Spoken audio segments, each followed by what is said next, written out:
5 days after Palestinians' Nakba Day protest, an NGO releases a video allegedly showing 2 Palestinians being shot by the IDF. Thailand wakes up to military rule overnight. The country's army chief appeared on television to announce martial law. The government says it didn't know. And the massive U.S. case against Credit Suisse ends with an admission of guilt and a fine of $2.6 billion in a deal that sends a warning to other banks under scrutiny.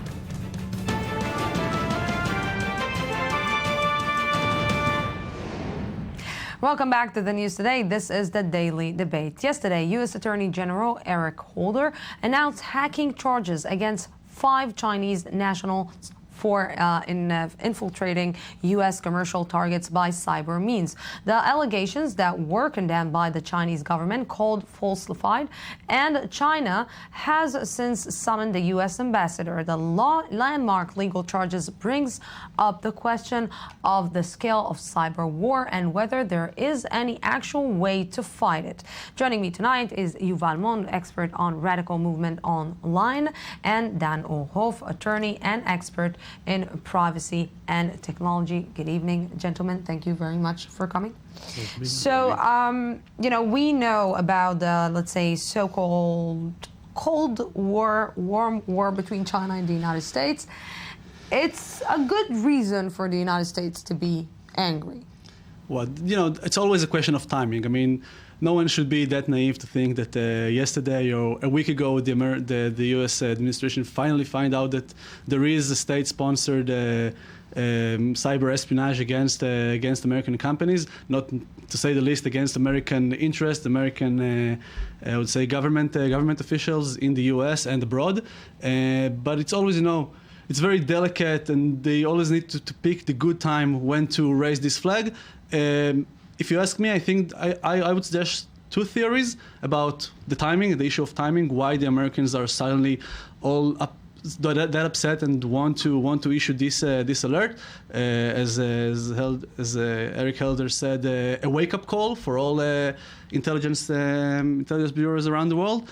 I think first of all, it could be the recent visit of President Obama in the Asian Pacific, where 3 days, 4 days after he left, the Chinese stationed an oil rig right next to Vietnam and raised once again the questions of how, if the U.S. can really protect other allied countries. The second could be, and this is quite long theory, but it may be as a result of the recent leaks from Edward Snowden. The Americans probably are adopting the strategy of the best way to defend is to attack, because there has been a lot of talk about American espionage against Chinese interest, and what they're doing is they're trying to before it blows in their face, they're throwing it back to the Chinese. So let's try to take a look at how the United States can prevent it, if it can. Because what is happening right now is that we know about the long story of China economy rising in front of the United States. This is not something that the United States can, let's say, sleep on. It needs to start dealing with it, and it needs to start dealing with it now. So what could be, let's say, a harder reaction from the United States on the Chinese? Well, no doubt that the recent indictments are part of political activity or a growing tension between the 2 superpowers, between the United States and China, and we should see it in this perspective. Of course, nobody really thinks that the Chinese officials will show up in the federal court in Pittsburgh, Pennsylvania. But again, this is another effort of the U.S. administration to raise, first to shed light over the growing global need to tackle cyber warfare. That's on a global perspective, and of course, I think that we will probably see some more activities on the part of the U.S. against China in this respect. I think that probably some activities not on a legal perspective, but rather on the technical perspective or on But technical can level they will show actually up. charge them when they're not present? Oh, of course they can, but this is more of a political statement rather than a really legal proceeding, because nobody really expect that this proceeding would really happen, or that the five officials would really appear in court. But if they want, basically, they can. Can they arrest them and bring them to trial, or they can't?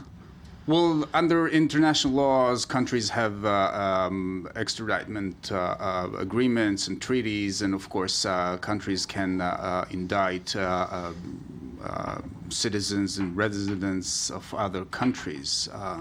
So theoretically, it's possible, but I don't think that anybody really assumes that this is what will happen. So if we're yes. Yeah, if I may just add, and the last point my colleague said regarding the issue of what the Americans can and cannot do right now. I think that also in a way the Americans quite pushed themselves into the corner, because if you remember, President Barack Obama has declared about 3 or 4 years ago that any cyber attack against American interest, against U.S. Interest, government interest, or big business interest, will be taken or will be considered as an attack on American soil, and will be, I would say, retaliated accordingly by the U.S.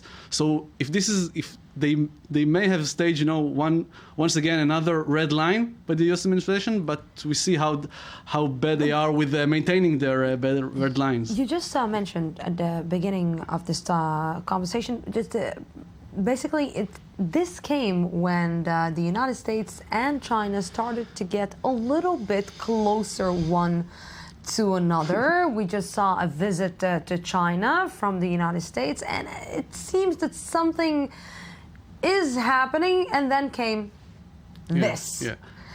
How it can affect the, let's say, the political relationship that these two countries have? This will have, I would say, implications on U.S.-Chinese relationships. It already has. I mean, the Chinese summoned the American ambassador, which is quite a fierce move in diplomatics. Also, I think that from another angle, this might complicate the joint operations and the cooperation that the two countries are trying to bring now with regards to cyber espionage. They've already declared from both sides that they are going to close down this activity for the moment. Not close it down, but perhaps suspend it for the moment. But let's say that the United States is not innocent about this whole game, because the United States also was this is what I said. The best defense is attack in some cases. And it was eavesdropping, or let's say looking after some American interests in China. Very washed up language. So how come when you're doing the same thing, how come you're allowing yourself as a country to put on trial 5 people that did basically what you did? Well, of course, this is international politics. The Chinese just recently accused the U.S. government of spying, of penetrating the information systems of one of the major telecommunications companies in China.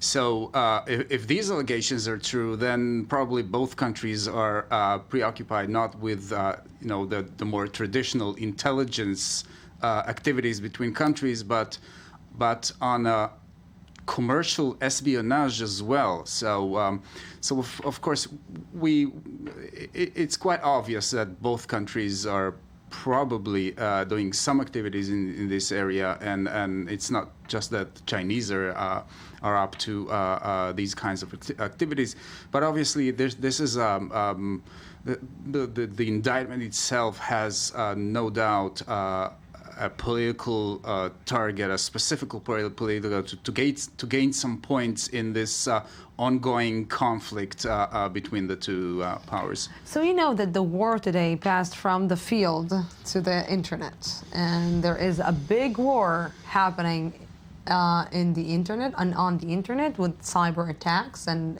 every single country is basically fighting this every single day. We're talking about China, we're talking about the United States, and we can put also Israel in the equation because Israel's also allegedly. Because Israel's also fighting cyber attacks.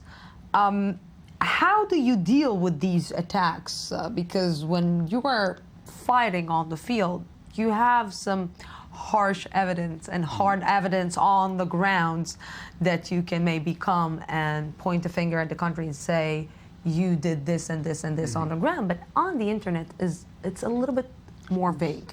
Of course, this is one of the So how do great you deal with that? complexities, if you can say. Just to keep forward what we said about China, I mean, every country is doing it worldwide. The Chinese were just, not that careful enough to get caught. How do you prevent it? They're probably gonna keep running. It's a cat and mouse game. You always develop countermeasures, then they will countermeasures it's your. Like a kid pulling your hair at school. Yeah. It's like he pulled my hair and I pulled his hair, and he pulled my hair and I pulled his hair, and it's just like it's something that you cannot.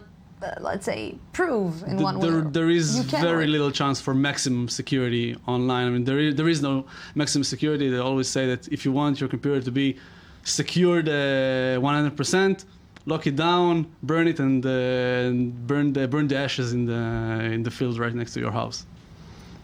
Well, I think that legal. maybe Let's look at it the legal way. How do you fight it in court?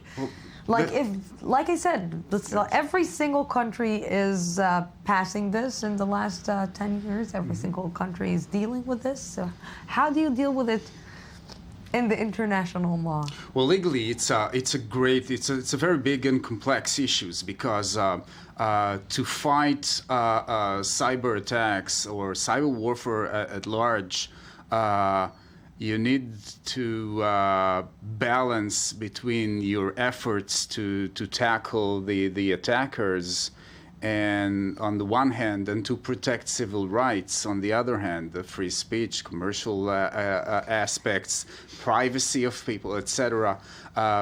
So this is something that is highly complex in legal perspective, and I think that.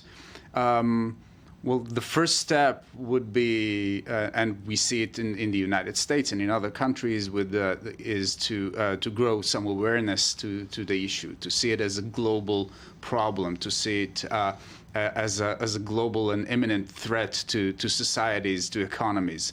And thereafter, there should be a rethinking of how do we activate the defense mechanisms against cyber attacks and against cyber warfare, while protecting the rights of persons. How do you write the laws or the international law that will fit technology, that will fit the current technology? Because there is nothing really clear about how to fight on the internet. What are the rules that what is allowed and not allowed on this new technological war? You're absolutely right. I think that most governments are debating these days on what kind of updates and modifications do we need to put in our laws in order to allow the law enforcement agencies to do the job and to make the necessary the activities against cyber attacks, while not giving them the right or excessive powers on the one hand, and organizing and auditing organizations or activities that would prevent any excessive use of power by the agencies. So this is a very delicate and very complex issues that will evolve in the near future. No problem, no doubt about it. If you want to add. No, I just no, I think I'm good. So if we're looking, what should we expect in the near future to happen concerning the United States and China? Is it the end of this cyber war between these two countries, or is it just a political move? What we just saw, just so you know, we saw, and this is how we're going to handle it. Well, Of course, it's not going to die. It's going to evolve, and it's going to get bigger and bigger, no doubt about it. I think that this was the specific indictments in this case shed light over the fact that cyber attacks are relevant to the commercial aspects, to commercial espionage as well. And I think that this would serve as a major step that other countries may follow in the war against cyber attacks. And of course, no doubt that China would retaliate in some form. I think if I may just add one more thing, I think if we can draw a lot of inspiration from the world of nuclear weaponry, if you talked about it, because you said this might have been, a trigger. You have 5 more seconds. 5 more seconds. I gave you the so opportunity to speak. we are and talking you said about a balance of power of superpowers. Gentlemen, thank you very much for this. We're going out for a small break, 2 minutes break, and then we will be back. Thank you.